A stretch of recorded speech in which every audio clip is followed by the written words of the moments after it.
Lo tenemos a David Esleret, él es diputado nacional por Juntos por el Cambio.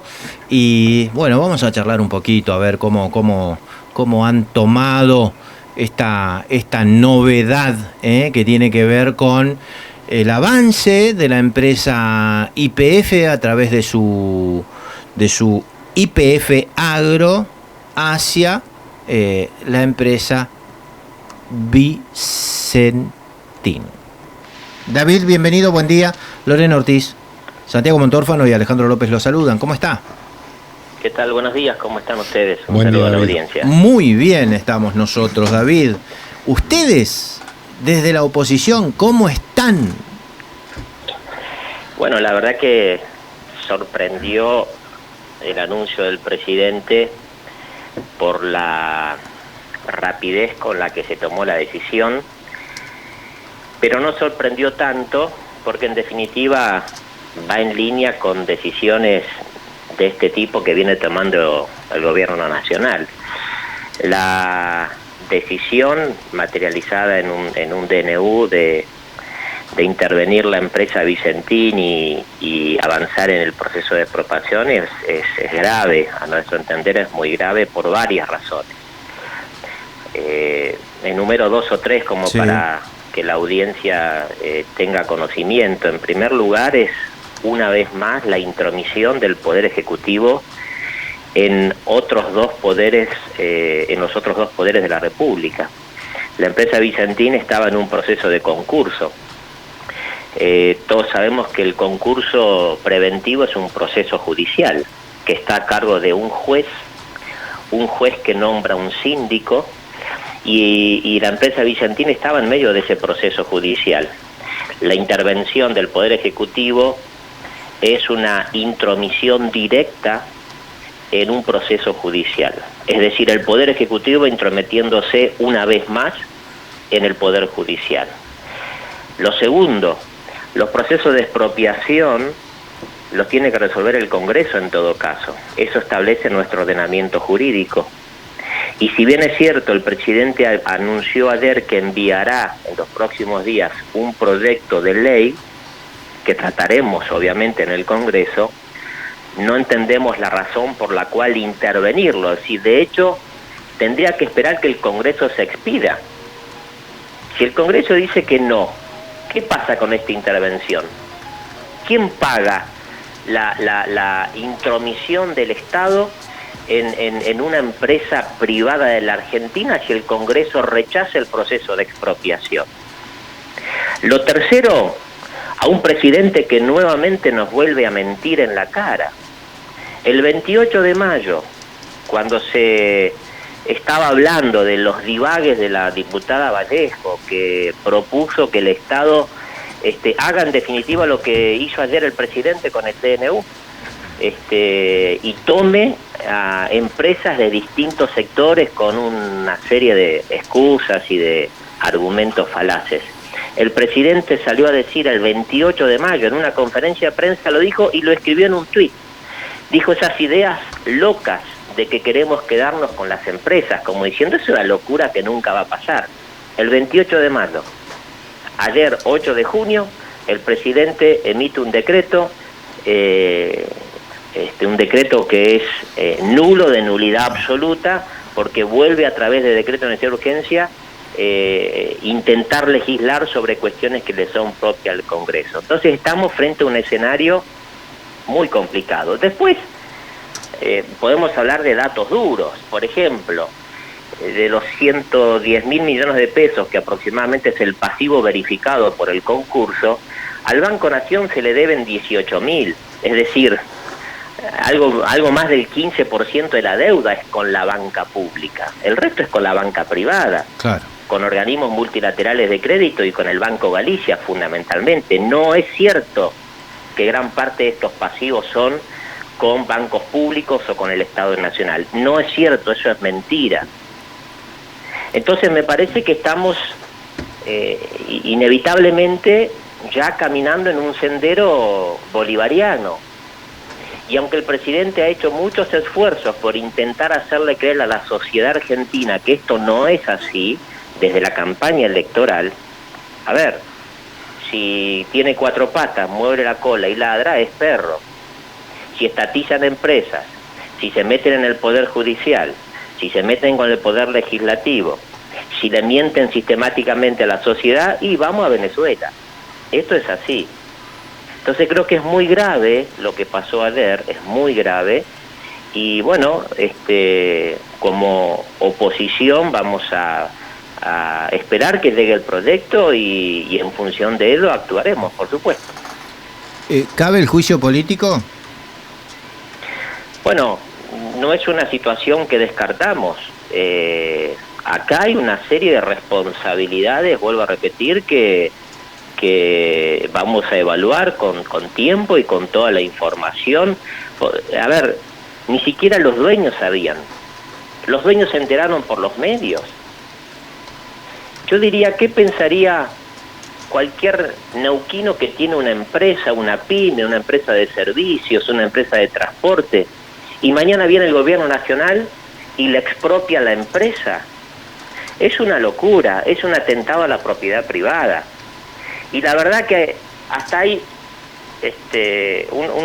falacia en esto de que plantean que a partir de ahora pueden intervenir en el mercado agroexportador para de alguna manera intervenir en los precios de los alimentos. Eso también es una gran mentira. Vicentín es una empresa agroexportadora que fundamentalmente exporta biodiesel y harina de soja que comen los chanchos. Punto número 2, los precios de los commodities los regula el mercado, la bolsa de Chicago. A ver, es bastante ingenuo decir que de esta manera van a poder regular el mercado de los alimentos. De última, lo pueden hacer controlando la inflación, de última lo pueden hacer a través del mercado cambiario, como lo están haciendo, pero vuelvo a repetir, es una mentira descarada del presidente y de toda su banda. A esta altura lo tengo que decir de esta manera. Entonces estamos muy preocupados. Creo que la sociedad argentina, que ha sido paciente incluso en todo este proceso de cuarentena, va tomando nota. Y voy a dar un dato más.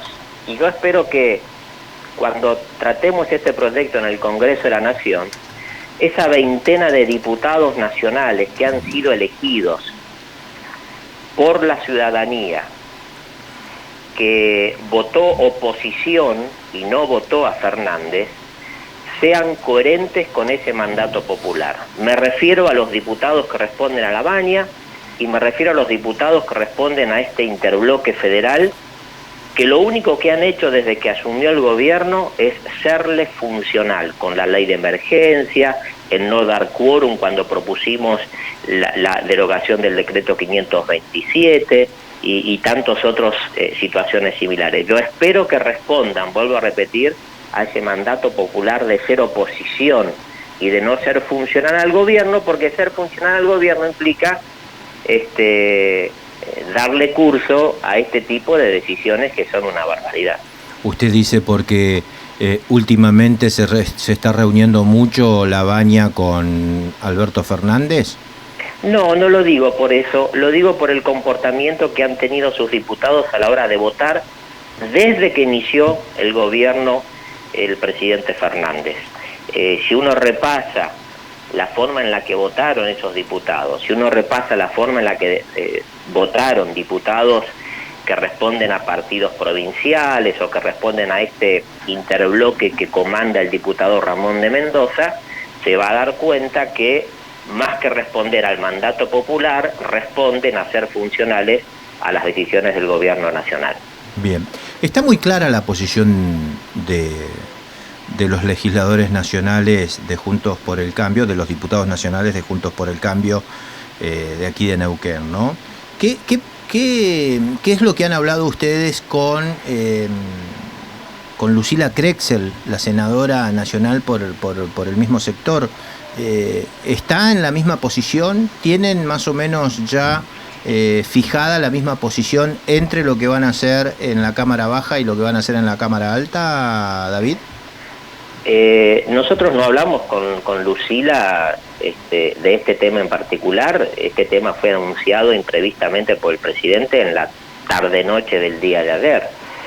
Pero sí hubo un comunicado oficial firmado por los 3 representantes de los partidos de Juntos por el Cambio y las autoridades parlamentarias de Juntos por el Cambio en la Cámara de Diputados, en la Cámara de Senadores, y también firmó el senador Romero de Salta, que es el presidente del Interbloque Federal, al cual pertenece la senadora Krexel también.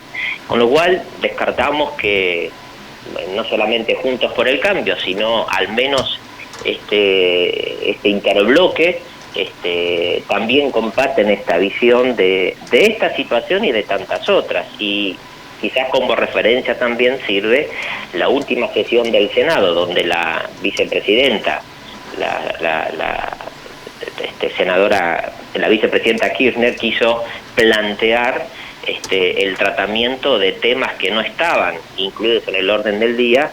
No solamente los senadores de Juntos por el Cambio, sino también los del Interbloque Federal se retiraron para no ser de alguna manera funcionales a estas iniciativas legislativas que tomó la vicepresidenta. Así que me parece que aquí es hora de poner las cosas en blanco y negro, y creo en ese sentido, no solamente la senadora Krexel, sino, vuelvo a repetir, todo el Interbloque Federal del Senado van a responder de esta manera. Esperemos que los diputados del Interbloque Federal también lo hagan. Santiago. David, ¿cómo estás? Buen día, Santiago. Acá estoy viendo el documento que vos comentás, que me ha llegado, que está firmado por todos los presidentes de los distintos bloques, y hay un punto que habla de Chicón, Aerolíneas Argentinas, YPF, Aguas Argentinas. Dice que nos podríamos llenar de juicios por miles de millones de dólares en este caso también. ¿Cómo es esto? Bueno, es así porque hay dos situaciones. Una es el procedimiento, que es absolutamente ilegal, fuera de toda fuera del ordenamiento constitucional republicano que tiene la Argentina. Vuelvo a repetir, que el Estado se intrometa en una empresa privada fundado en un decreto de necesidad de urgencia es ilegal. Primero, tendría que en todo caso esperar que se expida el Congreso de la Nación, sí, pero no a través de un decreto de necesidad de urgencia. Y eso, por supuesto, es pasible de denuncias de los accionistas de la empresa, más te voy a decir, inclusive de los propios acreedores de la empresa, porque hay un proceso de concurso en marcha. Hay verificación de créditos, verificación de deuda, hay un juez actuando. Claro. Entonces acá está el Poder Ejecutivo metiéndose de prepo a los empujones, abriendo las puertas de la empresa a las patadas para sentarse en el sillón y empezar a comandar una empresa. Y eso es ilegal, y eso puede provocar, obviamente, muchos juicios hacia adelante. La otra situación que tenemos, el mal ejemplo, el mamarracho, el proceso de YPF. Nosotros todavía no terminamos de pagar YPF, y esto la sociedad lo tiene que saber. En su momento se pagaron 8.000 millones de dólares. Esta fue la gran compra de Kicillof. Ahora tenemos todavía un juicio en curso por 13.000 millones de dólares. ¿Y sabés quién lo va a pagar eso? El pueblo argentino, a través de sus impuestos. Entonces, estas son las cosas que no se dicen, pero que terminan siendo miles y miles de millones que salen del bolsillo de los argentinos. Lo que sí escuchamos es un relato, ¿verdad? Un relato de que aquí estamos salvando a una empresa, de que aquí nos estamos haciendo cargo de puestos de trabajo, etcétera, etcétera, etcétera. Parte del relato que ya hemos visto en años anteriores, que el presidente intentó durante todo este tiempo demostrar algo distinto, pero que en definitiva sus decisiones, sus decretos y sus acciones hablan mucho más fuerte que esas puestas en escenas o que esas conferencias. Vuelvo a repetir, hace apenas 2 semanas el presidente dijo en conferencia de prensa esas ideas locas de que queremos quedarnos con las empresas. Pocos días después van y se quedan con una de las empresas emblemáticas del mercado agroexportador argentino. Más claro, échale agua. David, muchísimas gracias, un fuerte abrazo. Gracias Alejandro, Santiago, Lorena y un saludo a la audiencia. Gracias, David. Muy amable, que Hasta siga luego. bien. David Schleret, diputado nacional por Juntos por el Cambio, ha pasado por La Primera Mañana.